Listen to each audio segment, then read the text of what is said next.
के बड़े सवाल?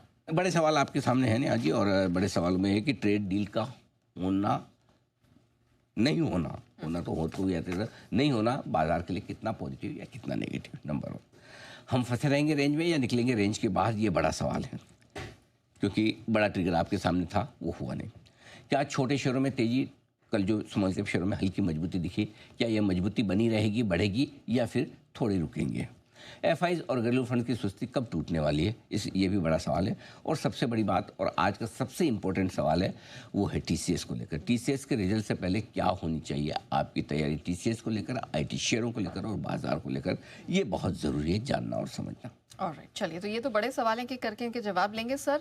लेकिन ट्रेड डील पे हुआ क्या एग्जैक्टली? कुछ ऐलान भी हुए हैं? हाँ, पहली चीज़ तो है कि सबसे बड़ी चीज़ जो ट्रेड डील को लेकर हुई है वो ये है कि कुछ नहीं हुआ। हाँ, हमारे साथ तो कुछ कल 9 जुलाई की डेडलाइन हमारे लिए तो सुबह हो गई थी, दोपहर में हो गई थी। हमें लगा कि अमेरिका के लिए तो 9 जुलाई रात को खत्म होगी, लेकिन 9 जुलाई की डेडलाइन हो गई और किसी तरह की डील का कोई ऐलान नहीं हुआ है। नंबर 1। नंबर 2, हमारा तो नहीं हुआ, लेकिन बाकी 8 देशों पर डील का ऐलान भी नहीं हुआ और भारत पर कोई टैरिफ भी नहीं लगा। बाकी 8 देशों पर टैरिफ लगा, जिसमें ब्राज़ील पर 50% और श्रीलंका, इराक, लीबिया जैसे, अल्जीरिया जैसे कई देशों पर और टैरिफ लगा है। फिलीपींस पर लगा है। सबसे ज़्यादा टैरिफ ब्राज़ील पर 50% लगा। तो ये कुछ हुआ है। और इन सब के बीच में एक चीज़ और हुई है जो बतानी ज़रूरी है, और वो ये है कि नेस्डेक कल 192 पॉइंट ऊपर बंद हुआ है। Life time high closing Nasdaq में वापस मिली है। इसका मतलब ये कि अमेरिकी बाजारों में कोई खास कमजोरी का मामला है नहीं। और क्यों हुई है वो भी समझ लीजिए। एनवीडिया, ये वो स्टॉक है जो पहली कंपनी, एनवीडिया जो है चिप्स बनाने वाली दुनिया की सबसे बड़ी कंपनी है। पहली कंपनी, इस वक्त दुनिया की सबसे बड़ी कंपनी भी है। पहली ऐसी कंपनी है दुनिया की जिसका मार्केट कैप $4 ट्रिलियन के पार पहुंच चुका है। $4 ट्रिलियन का मतलब ये समझिए आप, मैं आपको कैसे आसान भाषा में समझाऊं, $4 ट्रिलियन कितना होता है। हमारा पूरा मार्केट, सारी कंपनियां मिलाकर, जितने लिस्टेड है सब मिलाकर उनके बराबर एनवीडिया है, एक अकेली कंपनी। ये साइज आप समझ लीजिए। मतलब हमारे उसमें सारे अदानी ग्रुप आ गया, सारे रिलायंस ग्रुप आ गया, सारे बैंक आ गए, सारे एफएमसीजी आ गए, सारे ऑटो आ गए, सारे कैपिटल गुड्स आ गए, सारे सीमेंट आ गए, what not, A to Z everything सब मिला के एनवीडिया के बराबर नहीं है। वाह, मतलब क्या है इसका? मतलब हमारे पास अभी भी बढ़ने का बहुत स्कोप है। वो कितने बड़े हो इससे क्या फ़र्क है, हमारे पास भी उतना स्कोप है बढ़ने का। बी पॉजिटिव, है ना। तो ये कल अमेरिका में बड़ा 2 डेवलपमेंट हुए। नेस्डेक लाइफ हाई पे भी एनवीडिया की वजह से ही पहुंचा है, और ये $4 ट्रिलियन के ऊपर मार्केट कैप उनका बनता हुआ दिखा है। तो ये कुछ कल के अमेरिका के बड़े डेवलपमेंट। ठीक है, तो ये डेवलपमेंट के तो समझ लिए। लेकिन सर, हमारे साथ ये जो डील नहीं हुई, क्योंकि हम कल इनके बहुत सारे ट्रिगर्स पर चर्चा कर रहे थे, इसे हम पॉजिटिव देखें कि नेगेटिव? देखो, दोनों तरह से देख सकते हैं। किस तरह से देखना है वो आपके नज़रिए पे काफ़ी निर्भर करता है। मैं पहले पॉजिटिव समझा दूँ कि डील नहीं होना, डील नहीं हुई तो भी क्या पॉजिटिव है। डील नहीं होना तो अपनी जगह, बट डील नहीं होने में भी क्या पॉजिटिव है वो समझना चाहिए। नंबर 1, पहली चीज़, कल डेडलाइन खत्म हो गई 9 जुलाई की, उसके बावजूद टैरिफ कोई लगा नहीं तो टैरिफ लग सकता था कि भाई आपने 9 जुलाई की डेडलाइन पे नहीं लगाया। नंबर 1। नंबर 2, कोई स्टेटमेंट ट्रम्प की तरफ से नहीं आया। पिछले 2 दिन से वो बोल रहे थे जल्द होने वाली, जल्द होने वाली, जल्द होने वाली, लेकिन आया नहीं कोई स्टेटमेंट। करेक्ट। नहीं तो आ सकता था ना, भाई 9 जुलाई निकल गई, तुमने नहीं किया, मैं देखता हूँ तुम्हें, ठीक है। ये भी नहीं हुआ। नंबर 3, हमें छोड़ दिया। ऐसा नहीं कि मतलब वो टैरिफ लगाने के मूड में नहीं है, हमें छोड़ के दूसरे 7 देशों पे लगाया है, जिसमें ब्राज़ील भी ब्रिक्स का ही देश है। हम ब्रिक्स में जो 7 देश हैं उसमें से एक ब्राज़ील भी है, राइट। उस पर 50% लगाया है, सबसे ज़्यादा अभी तक का। तो ब्रिक्स और हमारे ब्रिक्स देश में है हमें, तो हमारे ब्राज़ील में कोई फ़र्क थोड़ी है। ऐसे देखा जाए तो अमेरिका के लिए ब्रिक्स के 7 देश एक जैसे हैं, लेकिन उन्होंने अलग रखा, हमको नहीं लगाया टैरिफ, कुछ भी नहीं बोला, ना बोला ना लगाया। ये पॉजिटिव है।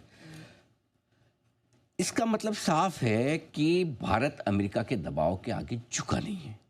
डील नहीं होने में 2 चीज़ें होंगी, भारत कुछ चाहता होगा, अमेरिका कुछ चाहता होगा, दोनों में एक जगह आके बात नहीं बन रही है ना। तो कुछ तो मतभेद है ना, तभी नहीं हुई ना डील। तो इसका मतलब मतभेद में किसी एक को तो एडजस्ट करना पड़ेगा, या थोड़ा थोड़ा दोनों एडजस्ट करें। तो ज़्यादा एडजस्ट किसको करना पड़ता है? जो कमज़ोर है। इस मामले में भाई मैं जो भी है, हमारा देश के प्रति प्रेम अपनी जगह, लेकिन डील करने के मामले में अमेरिका के मुकाबले हम थोड़े कमज़ोर तो हैं ना, इसमें कोई सवाल ही नहीं है। हम 4थे नंबर की इकोनॉमी, वो पहले की है, ठीक है ना। और फ़र्क कितना बड़ा है, तो फ़र्क आपने देख लिया ना भी, एनवीडिया और हमारा पूरा बाजार में। तो इसलिए फिर भी उसके बावजूद हम झुके नहीं हैं। ये एक अच्छी पॉजिटिव बात है कि भारत ऐसे झुक के डील नहीं कर रहा, पॉजिटिव है, ठीक है। एक और चीज अच्छी क्या हो गई, इनडायरेक्टली हमने, आपने, अमेरिका ने, सबने मान लिया कि अब डील की डेडलाइन 9 जुलाई नहीं 1 अगस्त है। 3 हफ्ते एक्सटेंड हो 3 हफ्ते अपने आप हमारी एक्सटेंड होगी एक तरह से, करेक्ट। डील की डेडलाइन तो 9 जुलाई थी, टैरिफ लगने की डेडलाइन 1 अगस्त हुई थी, करेक्ट। लेकिन इनडायरेक्टली टैरिफ लगने की डेडलाइन 1 अगस्त है, डील की डेडलाइन भी इनडायरेक्टली 1 अगस्त हो गई, यानी कि आपके पास 20-22 दिन और आ गए। ये एक पॉजिटिव। अब आपको ज़्यादा समय मिल रहा है डील करने के लिए, और ये 15-20 दिनों में और जो कुछ करना कराना वो कर लो। तो ये सारे डील ना होने के बावजूद जो पॉजिटिव मुझे दिख रहे हैं इसमें। ठीक है, लेकिन नेगेटिव क्या है? बिल्कुल है नेगेटिव।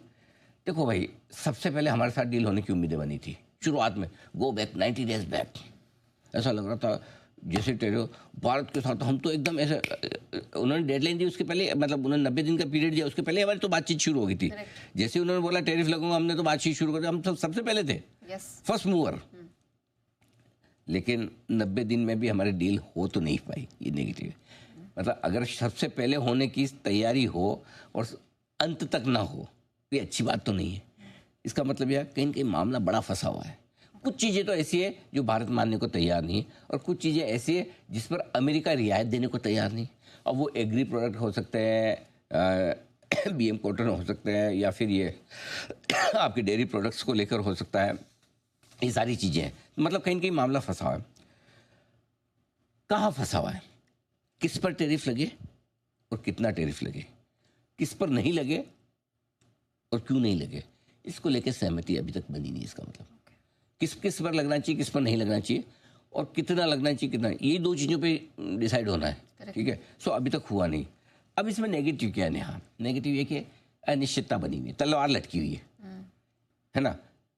अब मार्केट ये चीज़ें पसंद नहीं करता, और जब तलवार लटकी हुई हो ना, तो सबसे बड़ी चीज़ तो ये कि ट्रम्प का भरोसा नहीं है, कब बढ़ जाए, कब कुछ स्टेटमेंट दे दे, कब आड़ा टेढ़ा बोल दे, है ना। 1 मिनट लगता है उनका कि मूड खराब हो, बोले हमने बहुत टाइम दिया, अब हम इंडिया को भी छोड़ेंगे नहीं। लो जी, हम तो 200-300 निफ्टी पे नीचे हो गए एक बार, तो 1 सेकंड लगेगा, बाद में भले ही पलट जाए वो अपनी जगह, लेकिन वो कब क्या बोल जाए, उसका क्या असर हो जाए, यू नेवर नो, ठीक है, पहली चीज़। दूसरी चीज़ जो है भाई, अल्टीमेटली आप क्या चाहते हैं? आप ये चाहते हैं, देखो अपने को, अमेरिका को भी पता है, अमेरिका को एक चीज़ साफ है, इसीलिए चुपचाप अब तक है, वो ये कि भारत का इरादा डील करने का है, मंशा है, मन पूरा है, लेकिन कुछ चीज़ों पे हम झुक नहीं सकते, हमारी मजबूरी है, करेक्ट, ठीक है। तो हम भी ये चाहते हैं, अमेरिका भी चाहते, डील हो, काम निपटे, आगे बढ़े। कब तक लटके रहेंगे? बाजार और बिजनेसमैन दोनों को अनिश्चितता पसंद नहीं आती। भाई मेरे को सर्टेन, मैं अगर अमेरिका के साथ या दुनिया में किसी भी देश के साथ कारोबार कर रहा हूँ, क्योंकि आप दूसरे के साथ भी कारोबार करो, लेकिन अमेरिका के साथ इंटरलिंक डायरेक्टली इनडायरेक्टली हो ही जाते हैं, राइट। सो भाई हो जाए तो मेरा मुझे क्लैरिटी है कि अब मुझे अमेरिका में माल बेचना है, या मुझे एक ऐसे देश में माल बेचना है जो मेरा रॉ मटेरियल है उसके देश के लिए, वो रॉ मटेरियल को यूज़ करके एक फिनिश प्रोडक्ट बना के अमेरिका को बेचेगा, तो मेरी कितनी ड्यूटी, उसकी कितनी ड्यूटी, ये सारी चीज़ों को लेकर जितनी क्लैरिटी जितनी जल्दी आ जाए उतना बढ़िया। लेकिन मैं बता दूँ आपको, ट्रम्प साहब के बचे हुए समय में 3-3.5 साल जो भी बचे हैं, आई होप, मैं 3-3.5 साल मतलब बहुत ऑप्टिमिस्टिकली बोल रहा हूँ कि पूरे समय पूरा करेंगे, जब तक कि अमेरिका की जनता उन्हें उखाड़ ना फेंके, राइट। तो उम्मीद करें पूरा करेंगे। तब तक जितने बिजनेसमैन हैं दुनिया भर में, उनकी जान अटकी रहेगी।